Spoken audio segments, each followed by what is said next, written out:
Hey, what's going on? My name is Gage.est. So yesterday in the mail, I got my Sigma 24mm f1.4 lens, and I kind of just wanted to make a video sort of going over my first impressions, maybe go over why I didn't get the Sony GM instead of the much heavier Sigma.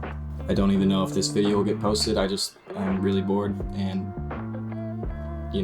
want to make something. So this is what we're doing.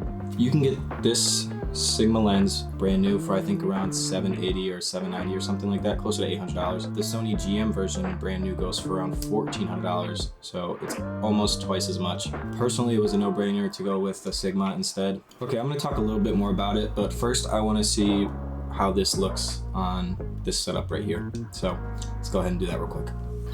Okay, so now we have the Sigma lens on, my Sony a7 III, and I gotta say, looks pretty good. I actually got a Sigma 30mm a couple months ago for my a6300. I used it for a couple weddings, a couple music videos, and for some reason, the autofocus on that pairing was so fast. So fast. I don't know why.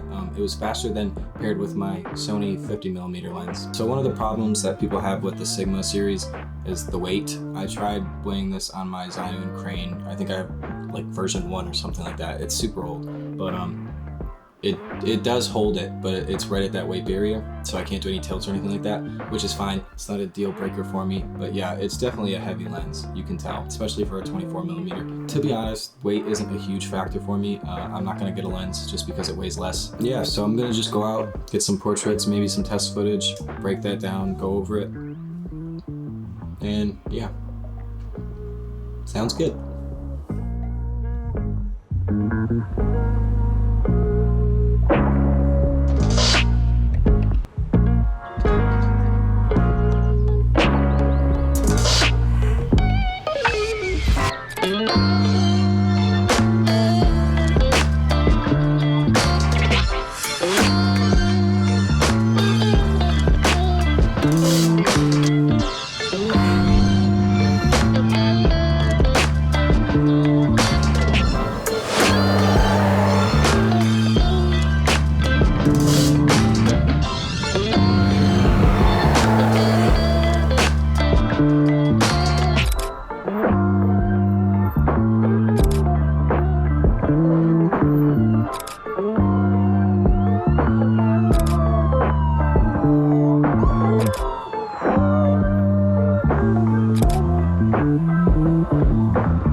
Alright, so that was my first time using the Sigma lens. First thing I want to say is thanks to Angie and Markaj for helping me out. We actually weren't out there for that long. It was only around like an hour, hour and a half. We had caught like that sunset. Yeah, so like I said, we weren't really out there for that long, so I kind of focused on getting more photos than video.